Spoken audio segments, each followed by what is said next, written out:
बन गया, कोई अनुसंधान संस्थान बन गया। मगर आज कई ऐसे संस्थान देश में है जो 50-60 साल के बाद मुड़कर देखते हैं तो अगर हमें मालूम पड़ता है कि वो न होते तो क्या होता। देश में जब भी विकास आयोजन से हो, इसलिए प्लानिंग कमीशन की स्थापना हुई होगी, शायद इससे भी कम महत्व का वो कार्यक्रम होगा। मगर प्लानिंग कमीशन और बाद में अब नीति आयोग का योगदान देश के विकास में जब देखते हैं तब मालूम पड़ता है कि अगर प्लानिंग कमीशन न होता तो विकास की गाड़ी हमारी डिरेल हो जाती, अलग रास्ते पे चली जाती।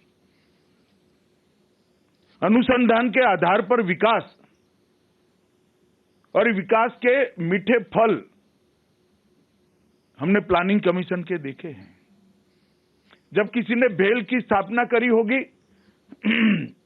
तब महज एक विद्युत उत्पादन के उपकरणों को बनाने वाले कारखाने के रूप में देखा होगा।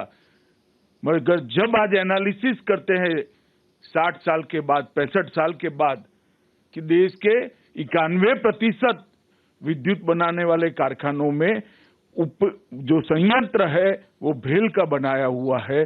जब भेल न होता तो क्या होता, हमें इसकी कल्पना जब भेल बनता है तब नहीं आती।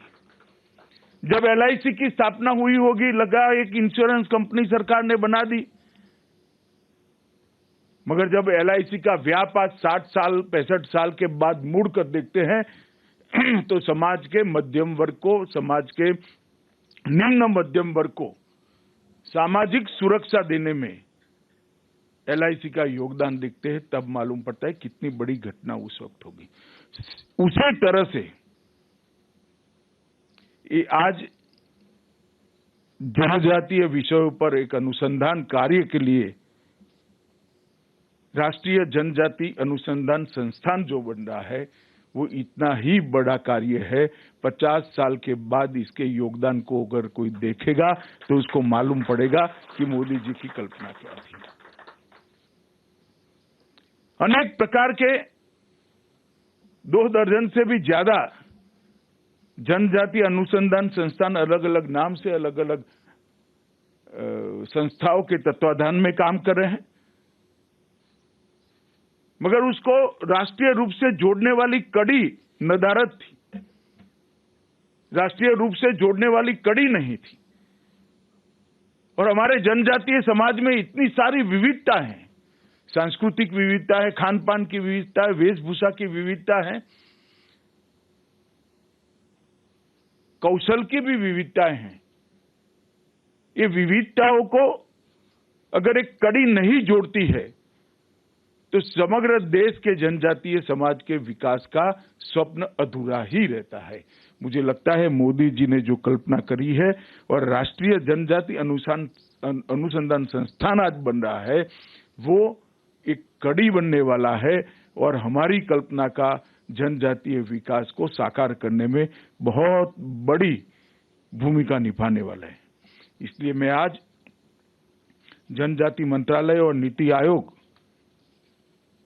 दोनों को बहुत मन से साधुवाद देना चाहता हूं कि आपने जो कार्य करा है इसके दूरगामी परिणाम आने वाले हैं। आजादी के अमृत महोत्सव में एक कार्य हो रहा है। अभी अभी ही मोदी जी ने पहली बार आजादी के बाद जनजातीय गौरव दिवस इसकी घोषणा भी की और पहले जनजातीय गौरव दिवस को मनाने का काम भी हमने अभी अभी किया है। उसके बाद ये बहुत महत्वपूर्ण माइलस्टोन जिसको कह सकते हैं, इस प्रकार का कार्यक्रम आज हो रहा है। कहने को राजनीतिक भाषणों में बोलना अलग बात है, मगर उसको जमीन पर उतारना बहुत महत्वपूर्ण होता है। मोदी जी पहले भी जब गुजरात में मुख्यमंत्री था, मैं उनका वहां की मंत्रिपरिषद में भी साथी था। उस वक्त उन्होंने समग्र गुजरात के समग्र जनजातीय समाज के विकास की कल्पना कर दी। जिसमें व्यक्ति का विकास भी समाहित था, गांव का विकास भी समाहित था और क्षेत्र का विकास भी समाहित था। ये तीनों का संपूर्ण विकास नहीं होता है तब तक जनजातीय समाज का विकास नहीं होता है।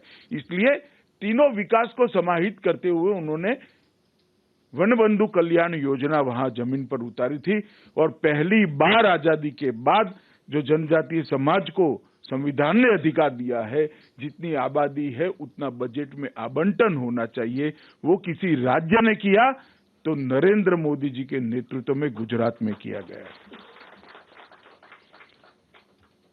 सबका विकास, समावेशी विकास, सर्वस्पर्शीय विकास, उसको लक्ष्य में रखकर ये वनबंधु कल्याण योजना उस वक्त बनाई गई थी। अब मोदी जी प्रधानमंत्री बने हैं, उन्होंने राष्ट्रीय स्तर पर भी अनेक प्रकार की विविधता वाले इस देश के 8% जिसकी आबादी है 10 करोड़ से ज्यादा जनसंख्या है, ऐसे जनजातीय समाज को एक सूत्र में इसके विकास को पिरोने के लिए इस संस्थान की कल्पना की थी। आज उसका मूर्त स्वरूप मिल रहा है। जल, जंगल, जमीन ऐसे महत्वपूर्ण विषय, शिक्षा, स्वास्थ्य, कला, संस्कृति, भाषा, परंपरा, जो जनजातीय समाज का प्राण है, ऐसे विषय, अनेक परंपरागत कानून बने हुए हैं हर क्षेत्र में। आपको आश्चर्य होगा, आज भी डांग भारतीय संघ का हिस्सा नहीं है। भारत सरकार को वहां के राजा ने डांग को लीज पर दिया हुआ है। अनेक प्रकार के जनजातीय परंपरागत कानून इस देश में बने हुए हैं। इस पर भी अनुसंधान की जरूरत है। इसका अभी के कानून के साथ सामंजस्य करे बगैर कोई भी जनजाति कल्याण के कानून को आप इंप्लीमेंट नहीं कर सकते हो, क्योंकि जनजाति सालों से वो कानून के आधार पर जीने के लिए परंपरागत रूप से आदी है। तो हमने नए कानून को पुराने कानूनों के साथ सामंजस्य भी बिठाना पड़ेगा।